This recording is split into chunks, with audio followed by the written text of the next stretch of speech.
qu'est-ce que tu conseillerais à cette jeune fille de 22 ans qui traverse la même situation et qui se dit, demain, je prends un rendez-vous pour l'avortement? Alors, s'il y a une fille qui m'écoute aujourd'hui et que cette fille a envie d'abandonner ou qu'elle dit, non, moi, je suis plus capable, le Seigneur est fidèle dans sa parole.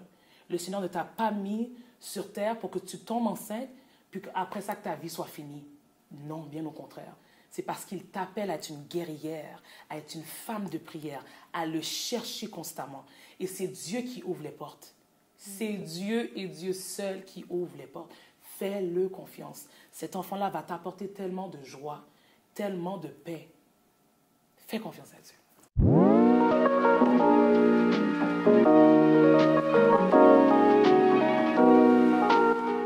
Bienvenue, mesdames et messieurs, à l'émission À cœur ouvert avec Vasti. Aujourd'hui, encore une fois, c'est des invités clés, des invités que je pense qui vont pouvoir vous toucher dans votre parcours avec le Seigneur et qui va apporter une touche spéciale. Donc, j'ai l'honneur d'avoir avec moi une adoratrice par excellence, Emeline.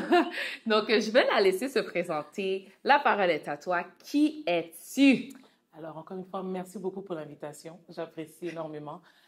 Qui est Emeline Dersaillot? Emeline Dersaillot est une jeune fille qui a grandi dans une famille chrétienne.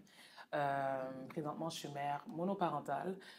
J'ai un petit garçon de 11 ans. Il faut dire comme ça que oui, j'ai grandi dans une famille chrétienne, mais mon parcours a été vers l'adolescence un petit peu shifté, où ce que la rébellion, les expériences de vie, c'est là que tout vraiment a commencé. Et c'est sûr que dans l'entrevue qu'on va avoir, je vais prendre le temps de rentrer dans les détails, mais tout simplement pour vous dire que Emeline était une servante de Dieu. Je suis tombée, mais par la grâce de Dieu, je me suis relevée. Le Seigneur est celui qui fortifie, celui qui tombe en défaillance. Alors, je le remercie vraiment pour ce très beau parcours. Puis à travers les questions, vous allez voir vraiment qui est Emeline Dersaillot. Mais à la base, c'est une fille très simple, qui est vraiment très, très humble et qui veut tout simplement servir le Seigneur. Amen. Donc, est-ce que tu peux nous parler de quand est-ce que ça a commencé, le moment que tu t'es dit, je suis chantre ou adoratrice? C'est quand est-ce que tu as eu cette découverte de ce don? Alors, comme je t'ai dit, je suis née dans une famille chrétienne et je me rappelle ma mère, plus jeune, on a grandi dans un quartier un petit peu défavorisé. Et puis ma mère, elle voyait les enfants qui traînaient un peu dehors. Chaque jour, ils étaient dehors. Ma mère a dit, est-ce que tu connais Jésus? Est-ce que tu connais Jésus? Elle posait toujours la même question. Est-ce que tu connais Jésus? Est-ce que tes parents connaissent Jésus? Là, ils étaient comme non. Puis il y en a qui disaient oui. Puis ma mère, je me rappelle, elle a pris tous ces enfants-là. Puis elle a décidé de les prendre pour faire un groupe. Et puis on était plusieurs petits-enfants comme ça dans le quartier. À tous les vendredis, à partir de 6 heures, on se rencontrait dans l'appartement où on habitait avec ma mère et avec ma sœur aussi. Et ma mère a commencé ce groupe qui s'appelait Soldats de Christ. Et on a commencé à chanter et plusieurs églises aussi ont commencé à nous appeler. Je ne sais pas si vous connaissez les Rachetés de l'Éternel. Peut-être pas, mais peut-être que les gens qui nous entendent, peut-être que ça va vous donner une petite idée, mais les Rachetés de l'Éternel, ils ont quelque chose, une action de grâce qu'ils font à chaque année. Et à chaque année, on était appelés maintenant pour aller chanter là-bas. Et par la grâce de Dieu, moi, j'ai su automatiquement que j'étais appelée pour le chant. Est-ce que j'avais compris que j'étais une adoratrice? Non, pas du tout. Mais je sais que le Seigneur m'appelait pour tout simplement chanter. Et vraiment, à travers ça, à partir de l'âge de 8 ans, 9 ans, 10 ans, je peux dire jusqu'à l'âge de au moins 15 ans, ma mère a continué maintenant ce groupe et on chantait vraiment partout, partout. Par la suite, je suis allée à l'église de Dieu, La Source, qui avant s'appelait l'église de Dieu d'Outremont, qui est maintenant dirigée par pasteur Marc-Élie Morissette. Et il y a ce grand adorateur qui s'appelle Jean-Jean, je pense que tout le monde le connaît, qui, lui, dès qu'il m'a vue, il a su que, toi, t'es différente. Mais j'étais une fille très gênée, très dans mon coin, très réservée, malgré que je chantais devant les gens. Mais j'étais très timide quand même. Et puis, il a commencé à m'intégrer dans les chorales. Il a commencé à m'intégrer dans des groupes. Et il m'a vraiment poussée à briser cette timidité, il m'a vraiment poussée à être à mon meilleur, si je peux dire ça comme ça. Ce qui m'a maintenant permis d'être un peu plus à l'aise devant les gens. Et je remercie vraiment encore une fois le Seigneur pour la vie de ce grand homme qui m'a vraiment permis d'être qui je suis aujourd'hui parce que franchement, la façon que j'étais, oui, avec ma mère, ça allait bien. Mais lorsque maman n'est plus là, tu n'es plus vraiment sous la protection de maman. Là, maintenant, c'est quelqu'un de complètement différent. Alors, j'étais très restreinte, j'étais très réservée. Je disais, oh non, je ne vais pas être capable. Mais je remercie le Seigneur parce que Jean-Jean ne m'a pas lâché d'une maille, si je peux dire ça comme ça. Et ça m'a permis vraiment de commencer à chanter dans les chorales, comme je t'ai dit, à chanter dans les groupes. Et c'est ça. On est là encore aujourd'hui.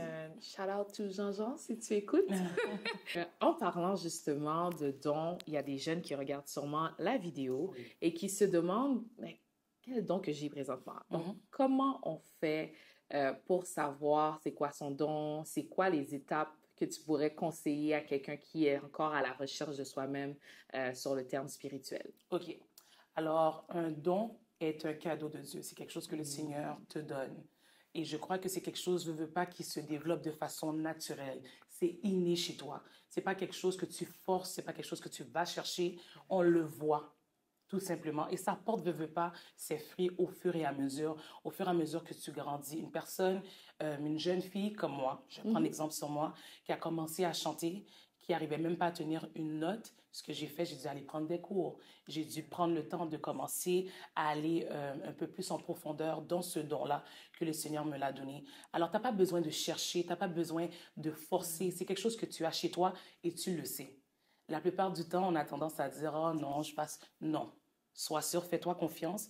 Au pire des cas, tu peux toujours aller prier et demander à Dieu de te confirmer ce don qu'il te donne. Mais je peux être sûre et certain que le 3/4 des gens savent c'est quoi leur don.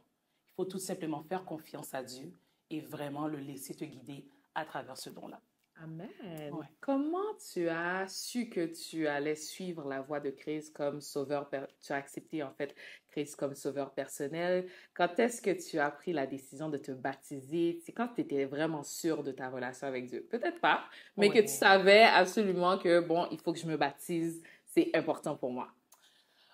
Lorsque je me suis baptisée, il faut dire comme ça que le pasteur qui était là, qui était pasteur Georges Morissette, qui n'est plus présentement, demandait à ce que depuis que tu es sur la chaire, depuis que tu chantes, depuis que tu es ouvrier à l'église, tu es obligé de te baptiser. On a été dans ce genre d'église. Non, je comprends, ouais. Puis au début, je sais comment, mais non, je ne veux pas me baptiser comme ça. Je veux m'assurer vraiment que je suis prête à mourir avec Christ et vraiment maintenant ressusciter avec toute la force qu'il me donne et vraiment avoir cette conviction que c'est le Seigneur qui me demande de le faire. Et puis, je me rappelle, Pasteur Georges demandait à ce que tout le monde prenne les cours pour le baptême. Et je me suis dit, Seigneur, à travers les cours, montre-moi que je suis dans la bonne voie. Je ne veux pas le faire parce qu'un homme me le demande, mais je veux le faire parce que tu m'appelles à cela. Et effectivement, à travers les cours, du fait que maintenant, tu es obligé de passer plus de temps dans la parole à cause des cours, parce qu'il y a des examens qui s'en viennent, etc. Alors, à travers la parole, le Seigneur m'a donné cette conviction et j'ai eu cette envie de m'approcher encore plus du Seigneur grâce à la parole. Et je me suis dit, OK, oui, absolument, Seigneur. Là, c'est plus Pasteur Georges, là, c'est moi et toi. Je veux crucifier ma chair pour être en mesure de revivre encore une fois avec toi et de te suivre, peu importe. Wow! Ouais. Je me rappelle que quand je devais prendre la décision de me baptiser, c'est vraiment une de mes amies qui m'a dit quelque chose de tellement simple. Elle m'a dit, pourquoi tu veux pas te baptiser? Je suis comme, je suis jeune, moi je vais me baptiser après que je vais être mariée. Je voulais rien savoir du baptême maintenant. Il y avait tellement beaucoup de mauvaises conceptions que j'avais. Et une des choses qu'elle m'a dit, Vasti, la raison pour laquelle que tu ne te baptises pas maintenant, c'est la raison qui va t'amener en enfer. Écoute, ça a bouleversé ma façon de voir. J'ai mis toutes les raisons. Ouais. Et là, toutes les raisons, c'était dû au péché. Et là, je me dis, OK, Seigneur. À partir de là, j'ai vraiment pris le Seigneur au sérieux. Donc, j'apprécie ce beau témoignage. Merci de nous l'avoir partagé. Maintenant, nous allons aller dans un sujet un peu plus sensible. Tu dis que tu es mère monoparentale. Tu as parlé du fait que tu as aussi eu ce processus dans ta vie où est-ce que tu étais dans la rébellion. Oui. Donc, parle-nous un peu plus de ça. Donne-nous ton témoignage sur ce passage de ta vie. Parfait. Alors, j'ai terminé le primaire, je suis rentrée au secondaire. J'ai eu un secondaire parfait. C'est vraiment arrivé au collège que les choses ont un petit peu plus changé. C'était vraiment difficile. J'essayais de retrouver mon identité en crise. Je peux dire que à partir de l'âge de 20 ans, la solitude m'a frappée. Ça m'a vraiment frappée. J'étais souvent en dépression, je perdais mes amis. Puis c'est là, comme je te dis, que j'essayais de me retrouver en tant qu'Émilie Versailles. Euh, Puis ça a vraiment été difficile, ça a vraiment été un- une étape de ma vie assez difficile. J'ai pas grandi avec mon père. OK. J'ai pas grandi avec mon père et pendant longtemps, je me suis cherchée. Je trouvais pas mon identité, si je peux dire ça comme ça. Et malheureusement, puis je vais être transparente avec toutes les gens qui m'écoutent ou les gens qui me regardent, je vais être transparente. Malheureusement, je me suis retrouvée chez des hommes où j'ai essayé de trouver mon identité chez des hommes qui me disaient: oh, t'es belle, des choses que je n'avais pas l'habitude d'entendre. Oh, t'es capable, t'es forte. Euh, Tout ce qui était positif, les hommes étaient capables de me le dire. Tout ce que je cherchais, si je peux dire ça, chez mon père, mais je trouvais maintenant chez les hommes. Et malheureusement, même lorsque ma mère me disait: non, sors pas, reste à la maison, peu importe. Puis moi, puis ma mère, on était souvent en querelle. Alors ça faisait en sorte que lorsque je sortais, pour moi, je sortais de ma prison, je sortais de la maison. Alors j'allais maintenant vers ma délivrance, qui était peut-être ces hommes-là qui disaient: oh, ben, t'es belle. Oh, ben, aujourd'hui, regarde, t'es une façon différente. J'aime comment tu es, j'aime ta façon et ta façon d'être. Alors ça faisait en sorte que j'étais beaucoup plus dans le camp, si je peux dire ça, et quand j'étais dans le camp, j'étais beaucoup plus maintenant approchée vers ces hommes-là. Et j'ai rencontré un certain individu et on était, je peux dire comme ça, qu'on était vraiment amoureux. On s'appréciait l'un l'autre et on est maintenant tombés, ce qui a fait en sorte que je suis tombée enceinte. Et lorsque je suis tombée enceinte, ce même individu a complètement disparu. Puis je suis comme: oh my God, mais ils sont où toutes les paroles positives que tu me donnais au début, ce qui faisait en sorte que j'étais attirée par ta personne. Puis la personne était comme: non, moi je veux pas d'enfant, moi je m'en vais là, je reste plus là. Là, je suis comme: oh my God. Là, je suis comme: ok. Là, je me suis vraiment retrouvée seule. Je dis: Seigneur, qu'est-ce que je fais? Là, j'ai dit: ok, moi je garde pas cet enfant-là, moi je vais aller avorter. Je dis: non, ça va être trop, ma famille, etc. J'ai dit: non, l'église, ce que les gens vont dire. J'ai dit: ça va vraiment être trop difficile. Et puis, un petit peu comme je disais dans la soirée de l'Orange qui s'est passée il y a quelques semaines, j'ai voulu aller me faire avorter. Il y a quelque chose qui s'est passé. Je n'ai pas pu me réveiller cette journée-là pour aller au rendez-vous, pour aller me faire avorter. Et puis, je me suis dit: bon, Seigneur, si ça ne s'est pas passé de la façon que je l'avais planifié, c'est parce que tu as quelque chose de planifié pour moi. Et je me suis dit, je me rappelle, j'étais dans ma chambre, chez ma mère, et je me suis mise debout au milieu de ma chambre. Et puis j'ai mis ma main sur mon ventre. Puis j'ai dit: Seigneur, peu importe ce qui va arriver, je te fais confiance. J'ai peur, je suis seule, je ne sais pas comment les choses vont se passer, mais je dois te faire confiance. Puis c'est quelque chose que Pasteur Georges nous disait souvent, puis je me rappelle, il me l'avait dit. Il m'a dit: Emeline, garde cet enfant. Fais tout ce que tu peux pour garder cet enfant. Il a dit: ne va pas avorter l'enfant parce que c'est un cadeau que le Seigneur te donne. Il a dit: peut-être que présentement, tu ne le comprends pas parce que là, c'est laid, t'es tombée enceinte, t'es pas mariée, les gens te regardent d'une façon un petit peu différente, mais fais confiance à Dieu. Et effectivement, j'ai fait confiance à Dieu. Ça a été un parcours pénible, pénible, pénible. Je suis tombée enceinte, je suis tombée en dépression, j'étais seule, j'étais très anxieuse, j'étais beaucoup sous la colère. Puis même moi, à un moment donné, j'ai dit: my God, l'enfant va sortir comme toute croche, tout à l'envers, parce que j'étais tout le temps en train de pleurer, j'étais souvent sur mes émotions. J'ai dit: Seigneur, c'est impossible. J'allais pas à l'église, je me cachais, j'étais toujours chez moi. Je te dis, ça a été une grossesse assez compliquée. Et c'est là, comme je disais aussi à la soirée, c'est là que tu vois qui est pour toi et qui est contre toi. Des amis qui, avant, on sortait à chaque fin de semaine, tu les entends plus. Silence radio. C'est un silence. C'est comme si le Seigneur a permis que cet enfant vienne dans ma vie pour pousser tout ce qui était négatif, pour pousser tout ce qui n'était pas bon, pour que lui, maintenant, soit en mesure de travailler en moi. Et je peux dire que ce moment-là a été pour moi un temps one-on-one où ce que j'ai vraiment pu me reconnaître qui était mon Dieu. Ce qui fait qu'aujourd'hui, comme les Haïtiens ont tendance à dire: moi, pas beau canter mon Dieu, non. C'est comme, je vais jamais mais au grand jamais mettre mon Dieu de côté sous prétexte que la vie m'offre quelque chose de mieux.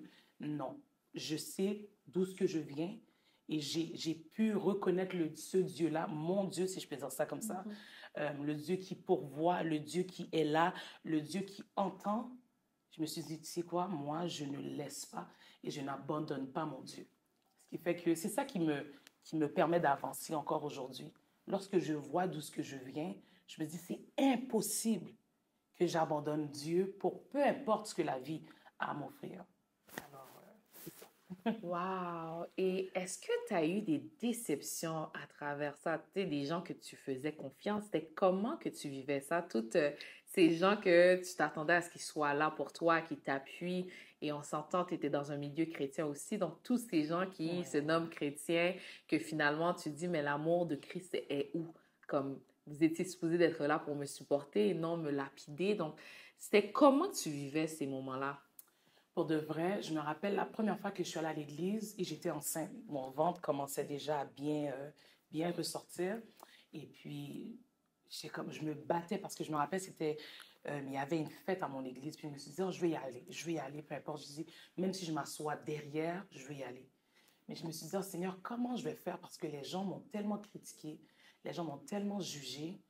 Euh, puis je me rappelle, avant de quitter la maison, j'ai dit, Seigneur, permets-moi d'avoir comme des lunettes pour tout simplement distinguer les gens qui sont vraiment pour moi et distinguer les gens qui ne sont pas pour moi.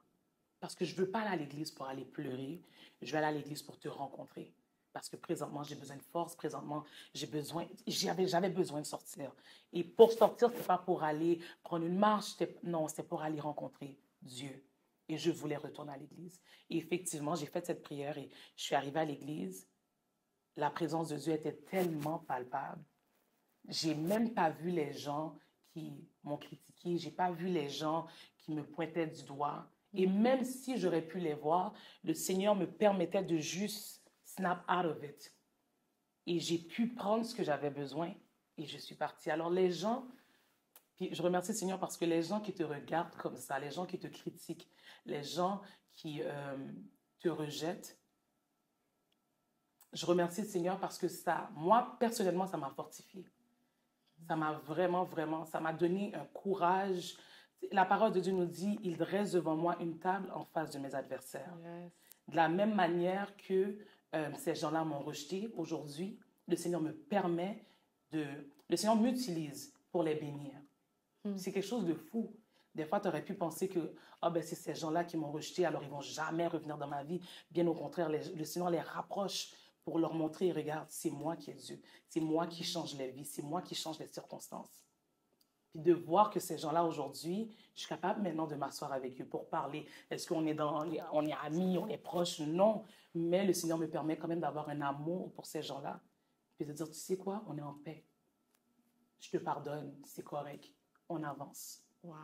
Alors, oui, il ne faudrait pas trop regarder à ce que les gens disent parce que ça va nous mettre dans une boîte et on ne veut pas rester dans une boîte, bien au contraire. Yes. La parole de Dieu nous dit, le filet s'est rompu et nous nous sommes échappés. Notre secours est dans le nom de l'Éternel. Alors, on ne veut pas rester dans cette boîte où ce que les gens nous jugent, où ce que les gens nous empêchent d'avancer. Le Seigneur a tellement plus pour nous. C'est à nous maintenant de savoir, est-ce qu'on va laisser le jugement des gens nous garder dans cette prison? Yes. Ou bien on va garder nos yeux fixés sur Dieu? Mais le pardon est tellement difficile. Oui. Tu regardes ces gens-là, c'est toi qui me parlais mal, c'est toi qui faisais des clans. I know you. Fait que tu les côtoies, donc ça doit tellement être difficile, mais en même temps, quand tu as la grâce et la paix de Dieu à l'intérieur de toi, puis même l'amour de Dieu, c'est autre chose, puis tu en témoignes qu'aujourd'hui tu les vois et que c'est même toi que le Seigneur utilise pour les bénir à nouveau. Donc, c'est une grâce. Comment tu te sens en tant que mère? Le fait que, bon, tu as eu ton enfant, c'était quoi le passage? Comment tu t'es sentie? Comment ça s'est passé? C'est sûr que dès que tu vois ton enfant, tu es comme, thank God, j'ai pas avorté. Donc, comment tu te sentais dans cette période-là? Alors, je peux dire comme ça que dans cette période-là, ça a été difficile. Parce que j'ai été seule, comme j'ai pris le temps de t'expliquer, j'ai été seule. Lorsque l'enfant se réveille à 3 heures du matin, toi, tu n'as pas assez dormi, tu as tendance à vouloir être un peu agacé, être un petit peu sur les nerfs, si je peux dire ça comme ça. Mais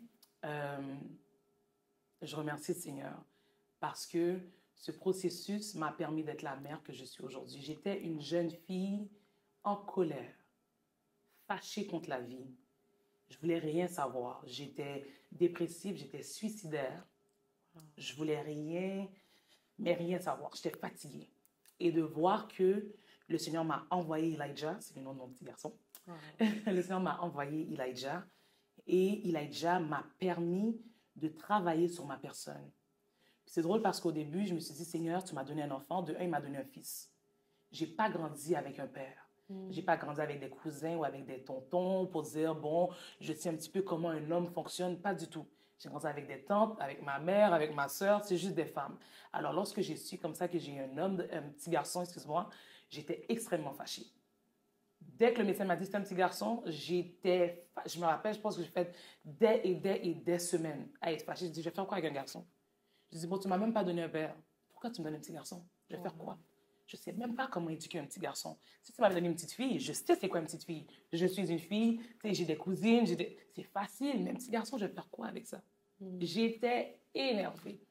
Tout ça pour dire que le Seigneur m'a fait comprendre que je place Elijah dans ta vie parce que de un, l'amour que tu manques ou que tu as manqué à cause de ton père, à cause des hommes qui t'ont blessé, Elijah vient maintenant combler cet amour.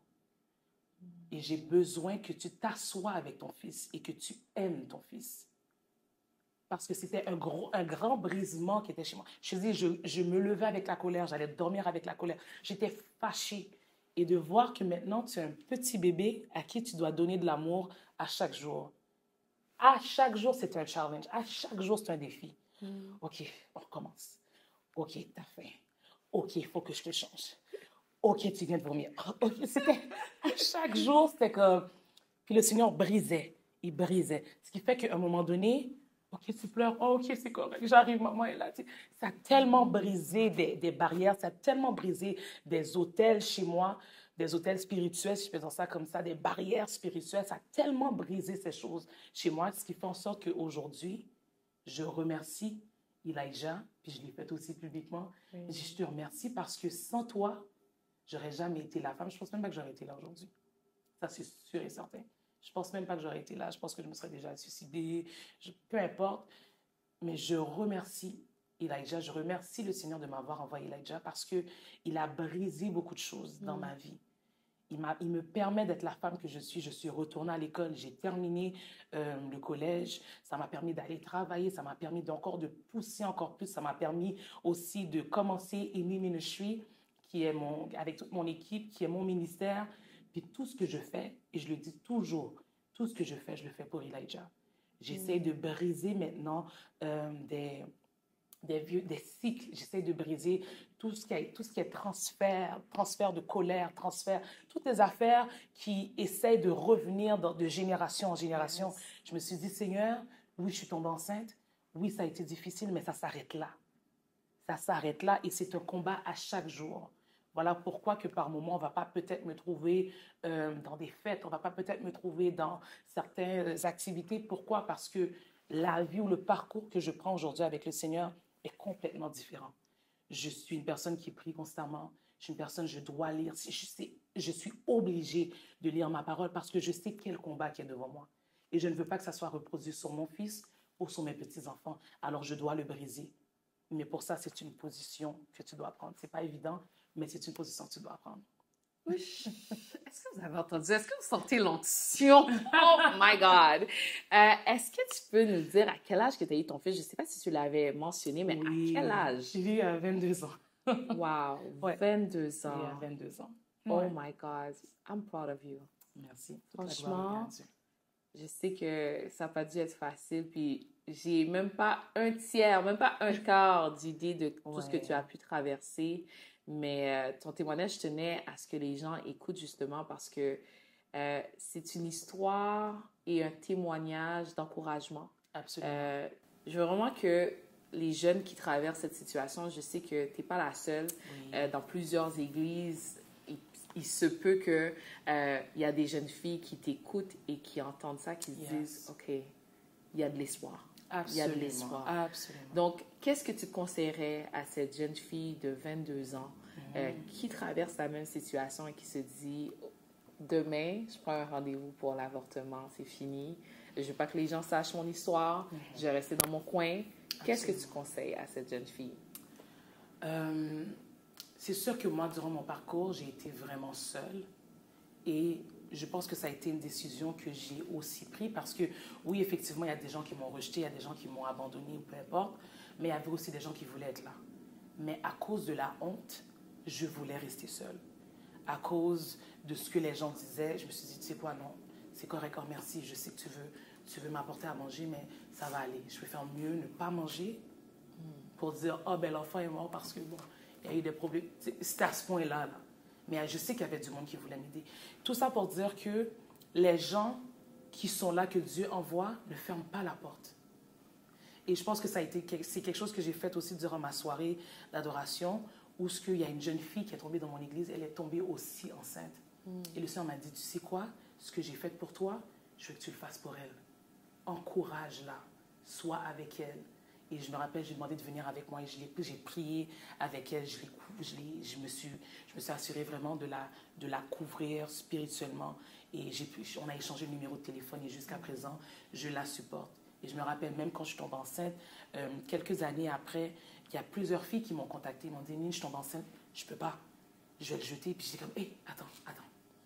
Parce que je ne savais même pas ce que le Seigneur allait faire pour moi encore.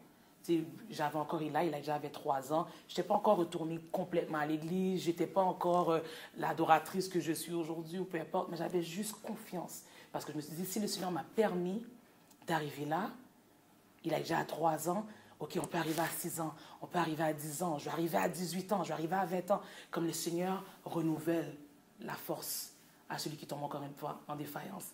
Mais tout ça pour dire, ne ferme pas la porte aux gens maintenant qui veulent t'aider. Bien au contraire. Une autre chose, dans la solitude que j'ai eue, je me suis beaucoup rapprochée de Dieu. Je sais que c'est difficile, mais la parole de Dieu dit que le Seigneur nous dit comme ça qu'il veut que la vérité soit au fond du cœur. Il fut un temps où j'ai dû m'asseoir dans ma chambre et j'ai dû ouvrir mon cœur à Dieu. God, I am tired. J'ai peur, je suis seule. Je me suis ouverte, j'ai dit. Puis c'est là que le Seigneur intervient, parce que tu es sincère, tu es honnête. Il faut que la vérité soit au fond du cœur. Tu n'essaies pas de paraître comme si, oh oui, Seigneur, c'était difficile. Non, be honest. Seigneur, j'ai été seule. Je me suis retournée vers cet homme-là parce que je me suis sentie seule. Là, maintenant, j'ai besoin que tu viennes à mon secours.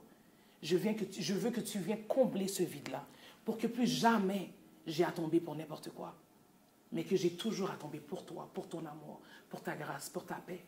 Tu comprends? Alors, s'il y a une fille qui m'écoute aujourd'hui et que cette fille a envie d'abandonner ou qu'elle dit, non, moi, je ne suis plus capable, accroche-toi.